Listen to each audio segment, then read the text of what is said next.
Hey Kyle, how you doing? Doing good, man. How are you? Good, thanks. So what does it just mean for the temperament of the team and just everything approaching this game in New York without George? I think it's just a good reminder that nothing comes easy in this league, and what we were able to do last year, it wasn't easy, man. We had to grind every week. There were times when George wasn't in there, and guys like Ross Dwelly had to step up, and that's what we expect to happen again. Is when guys are out, people step up. We did it a lot last year, and so it's something we have experience with. So we're just gonna, look to the next guy and expect them to take care of business. Hey, Kyle, Raheem made his first start last week. It's been a long time coming. As someone who was able to kind of watch his journey over the last few years to get to this point, what did that mean to you to see that just for him? Yeah, it's crazy to think that that was his first official start. But I'm just so proud of him, man. Like you said, I feel like I've been on this journey with him because I played with him in Baltimore when he was young and, wasn't getting the respect that he's getting right now.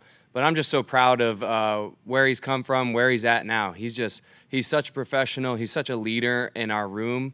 And you can just see it in his confidence, the way he carries himself and the way he plays, everything he does.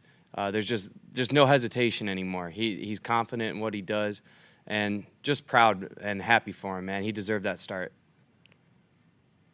Kyle, curious if you've ever found yourself overthinking or maybe thinking too quickly during a play, and what you yourself or you would tell other players who might have that problem to find that balance between reading the field and seeing everything you need to, while also being a little bit deliberate so you don't make any mistakes. Absolutely, definitely. I think that's definitely something that everybody's gone through at one point or another, is overthinking on a play and not trusting your first instinct. And that's something that happens when you're not playing fast, when you're not being deliberate.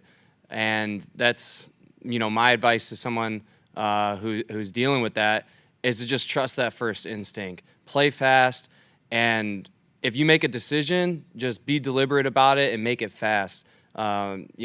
Things always seem to work themselves out as long as you're aggressive and you hit it. Guys can react off of you.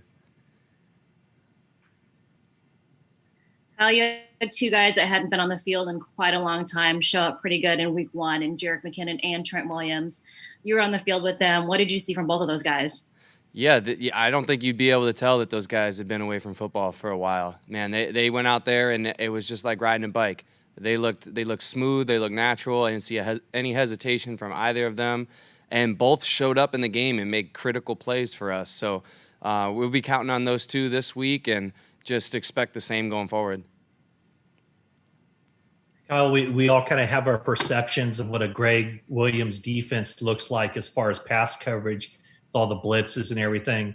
But what are the complexities that you face in the run game against one of his defenses? What's kind of the staple of what he tries to do in the run game? Yeah, you know what? For us, it's become the standard. It's what we expect each week, is for teams to come out and do something that we haven't seen. And I definitely think that's a key component of his defense, is to try and confuse you. But that's something we face every week with our run game, is the teams always try to present us with a new look, something we haven't seen, something that, like we were talking about earlier, makes you overthink or hesitate. So we're just telling ourselves we just got to play fast. We know our rules, make our decisions quickly, and the guy behind you can react off of you.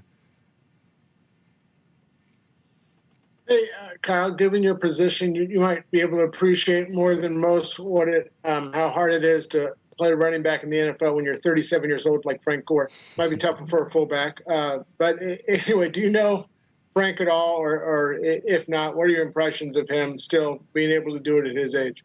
Yeah, no, I don't know him personally, but extremely impressive. It is not easy to play running back in this league, and especially for that long. So kudos to him. He's got to be taking care of his body, but he's still doing it, man. He still looks great out there. He still looks strong. He looks quick. Looks like he's making great decisions. So he's still a premier back. Hey, faithful, subscribe to our YouTube channel.